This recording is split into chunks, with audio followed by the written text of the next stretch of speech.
In 5, 4, 3, 2, 1.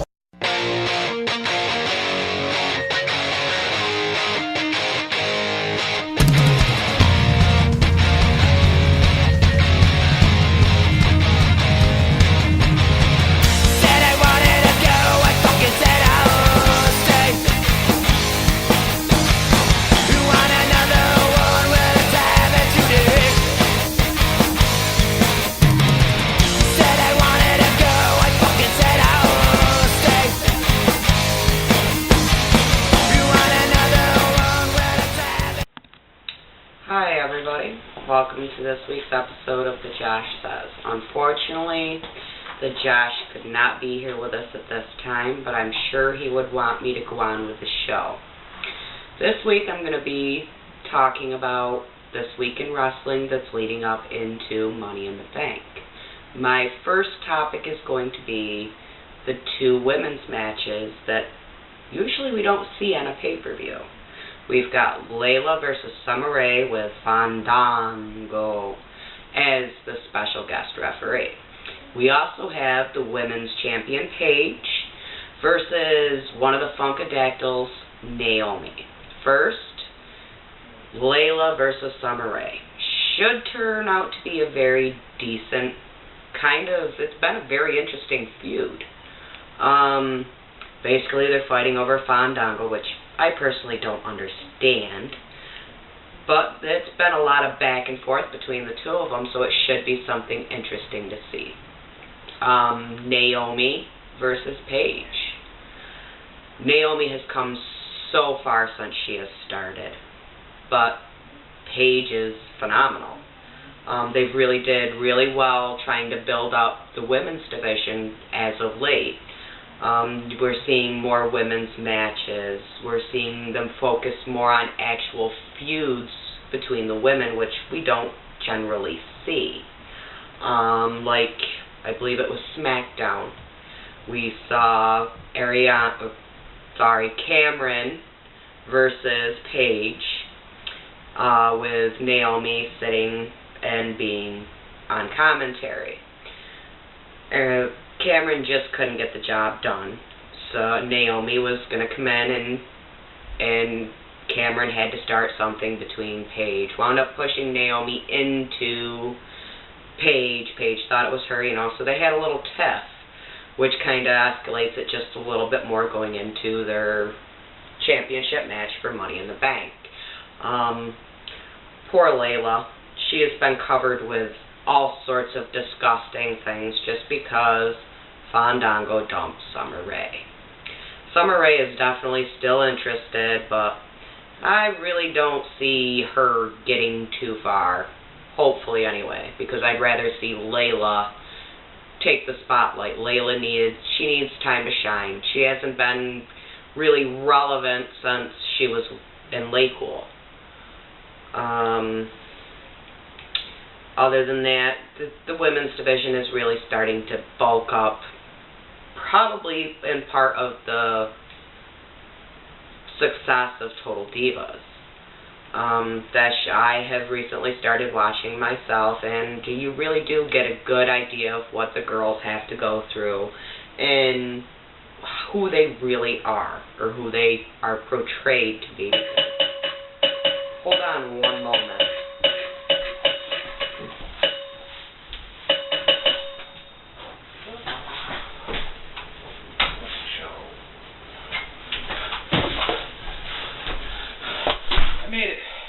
Started yet? It just started. Do you need anything? Coffee, cigarette, your hat. Alright, sit down. I'll take care of it. Nobody called my mama.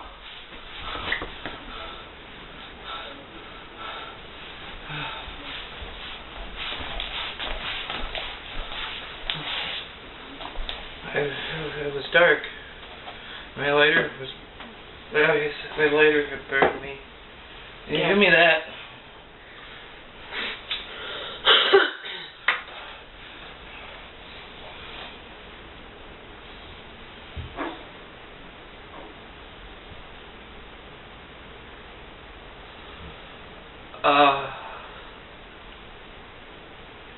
Hi, Josh fans.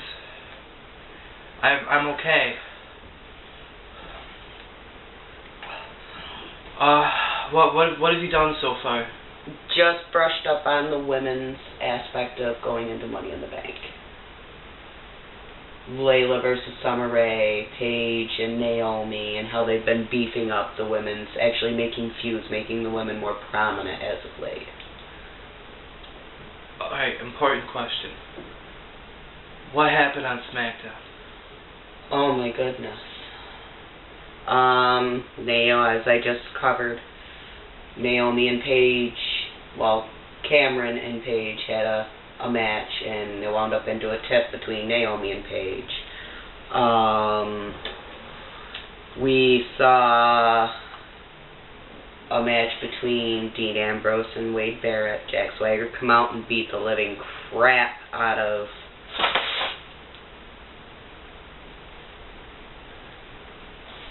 Bad News Barrett. Really not my week.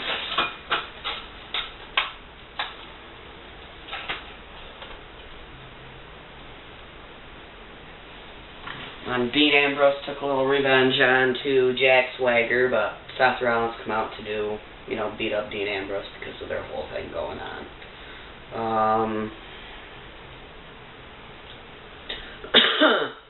Kane versus Roman Reigns was the main event.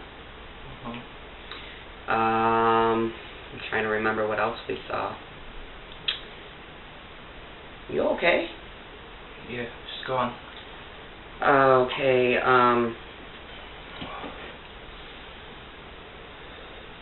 at the end of the Kane-Roman Reigns match, Randy Orton come out and started to attack Roman Reigns. Kane held the leg. Kane beat up, choke slammed Roman Reigns, and allowed Randy Orton to climb the ladder and take the belts down that were suspended over the ring. Big E, Rusev, decent promo from Big E.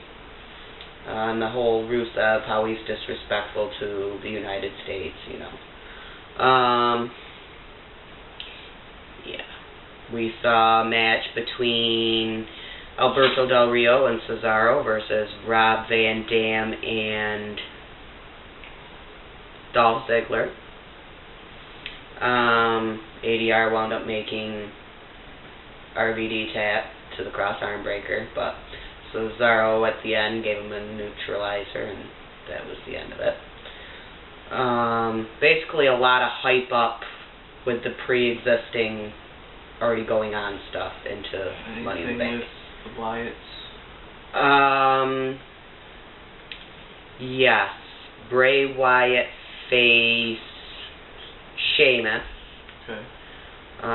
There wound up being a tiff at the end between the family and the Usos. So they tried to hit basically whatever feuds they have going into Money in the Bank. Okay, I think I can handle this then. Okay.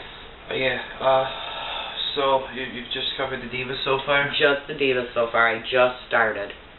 Okay, no, I've been away for a couple days. I don't know much more than that. But, I know it was rumored that Summer Rae and Layla were going to be wrestling with Fandango as the guest referee. Yes. And Naomi was taking on Paige for the Divas Championship. Yes. The Usos versus Harper and Rowan for the tag titles. Mm-hmm. Why was Kane wrestling Reigns? Because Kane got put into the title match. He made the 8th man. Oh. So it's now an 8-man for the belts. So then, alright, and then the contract is Barrett, Van Dam, Swagger, Kofi, Dolph, Seth, and Ambrose. Well, we're not sure about Barrett because Barrett looked like he got severely injured by Jack Swagger. He threw him into one side, and you could actually see where his shoulders separated, and then he threw him into the other side, and that's when Dean really laid the boots. to Jack Swagger. He even cut Swagger's head open. He did a good job on Swagger for... Okay. Let's see. I know Vicky got fired on Raw. Yes, she did they had a and mud did match. her titty shake thing from Viva la raza. Yeah. Hey, that's, I've been away from stuff for a bit. Yeah. And Stephanie danced around bouncy and did she got thrown and stuff too, right? She sure did. Vicky threw her in. Okay. Alright, and we're covering this week, the go home week. Okay. So Big E and Rusev continue their stuff. There was a attack, I guess, on Raw. Yes, Rusev attacked Big E from behind. Okay. So then Big E cut a promo on him on SmackDown? Yes. Okay. He actually got the upper hand on Rusev this time. He knocked him out of the ring, and, Rusev just said, nah, I think I'm going to walk away right now. Well, he was walking away with Lana, right? So yeah, true. I can't blame the man. Okay. Alright, so then going into Money in the Bank, I'm guessing then we got Rusev and Big E again. Yes, we do. I'm going to take a stab in the dark that we're going to get a Goldust Stardust versus Ryback match. Yes, we are. Is it official? Yes, it's official. They actually did that with something else I didn't. Stardust absolutely loved the new whole Cody Rhodes thing. He's amazing as Stardust. He actually can speak better as Stardust than as Cody Rhodes. But him and Goldust come out and talked, and they accepted Ryback's challenge. Okay, well, to be fair though, he's always been better under a mask, despite the fact you're not liking it or not. I didn't like the plastic mask because he is so talented. And by talented, she means pretty. No, he's pretty, but he's talented. You heard it. Twirl thinks Cody's pretty. Like a girl. Well, he was supposed to be an Abercrombie and Fitch model, but didn't do it. So, I thought he was an Abercrombie and Fitch model. They never released the photos. They never made it to print. He posed for the photos, and that was it. Josh fans, if this happens to be incorrect, I ask you to tweet to TGS Twirl on Twitter how wrong she is with the photos if you find them. I've looked.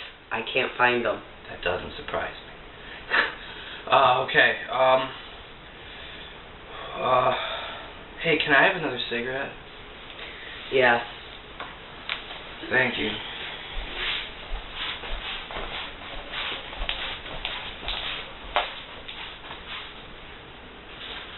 Alright, so we're going into Money in the Bank, and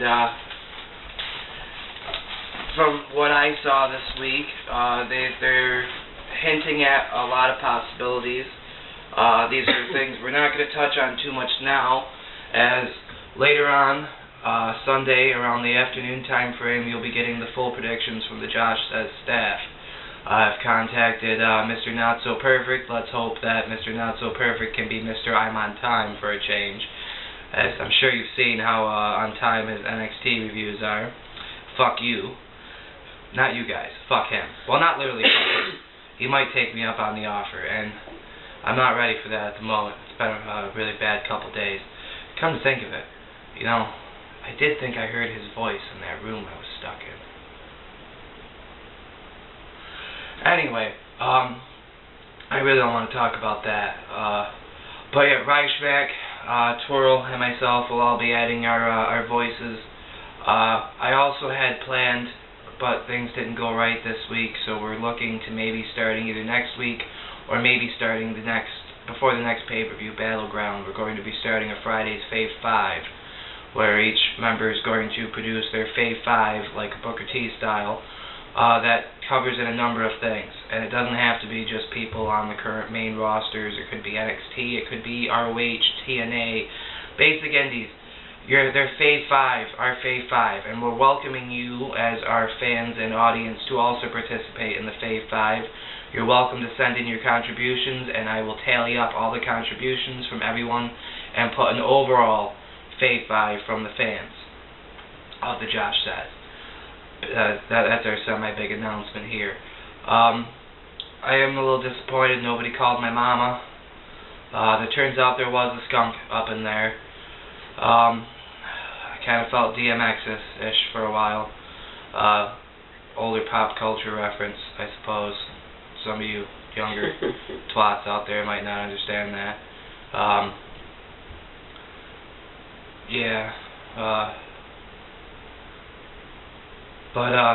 So yeah, that's this stuff in this week, and Rybaxel, I know I remember seeing in the preview show for Raw where beat R-Truth and Woods on main event.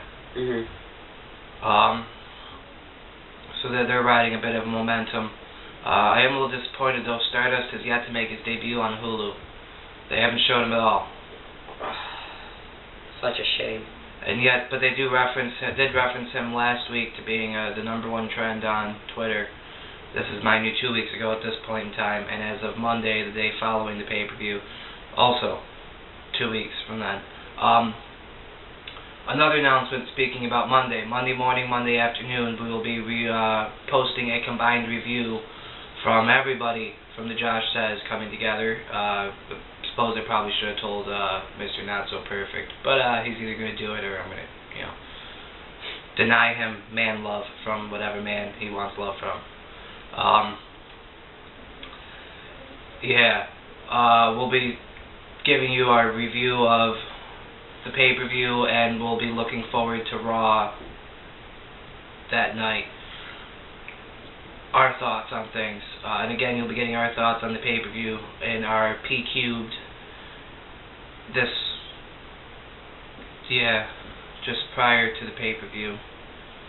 Probably around the 3 p.m. time frame is what we're, Eastern anyway, that we're aiming for. You'll be able to find it on thejoshtests.com, and a link to it on facebook.com/thejoshtests, another link to it on twitter.com/joshisyourmom25. No, I am not actually your mother, unless of course you're rich, in which case I will gladly pretend to be your mother, or if you're Celeste Bonin, I will be your mother as well.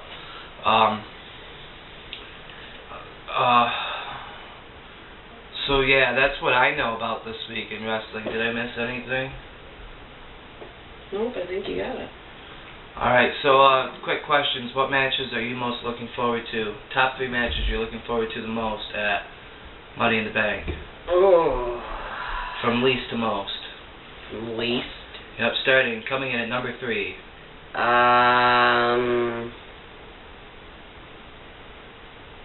Big E versus Rusev.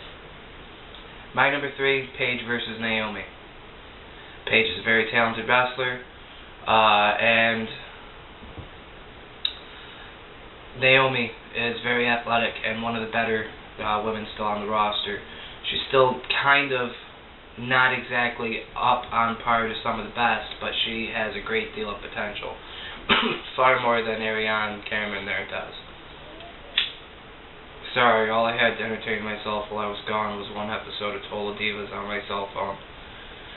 The bright side is it was the one where Nikki and Natty were shopping for lingerie.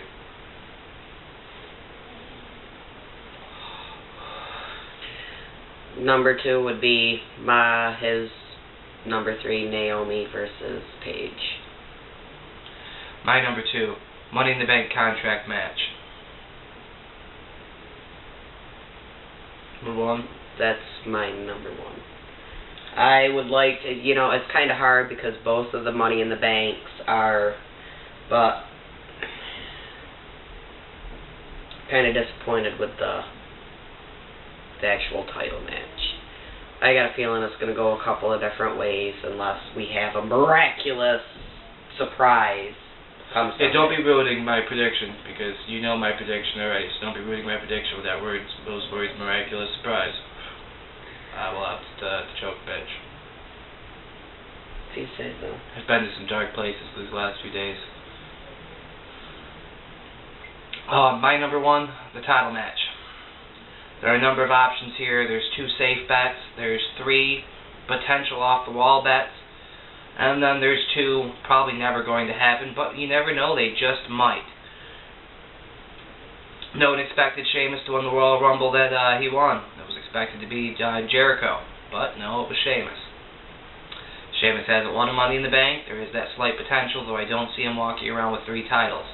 However, picking up a title, those 2 titles that encompasses 1, perhaps we could see him dropping the U.S. for a tournament style to pick up. Maybe, maybe not. But if they did, it'd be a great way for Rusev to end up with a belt. Or even Bo Dallas, because I believe he could do it.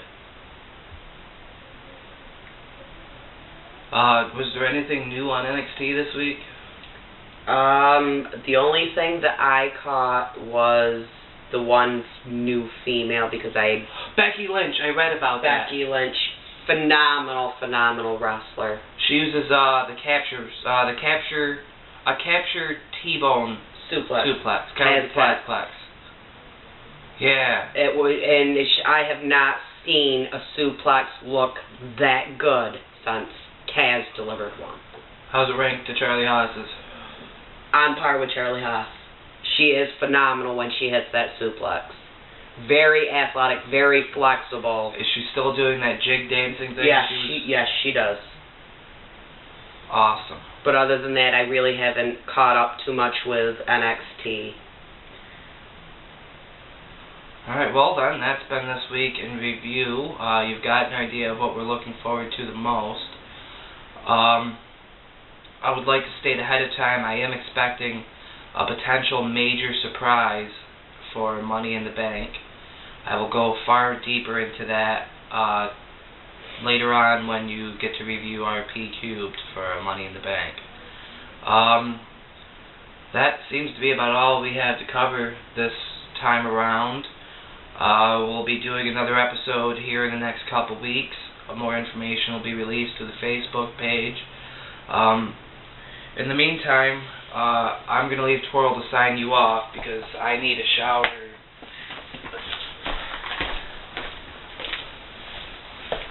Alright, Josh fans, be sure to tune in again and make sure you check the page frequently, and remember that the Josh is awesome.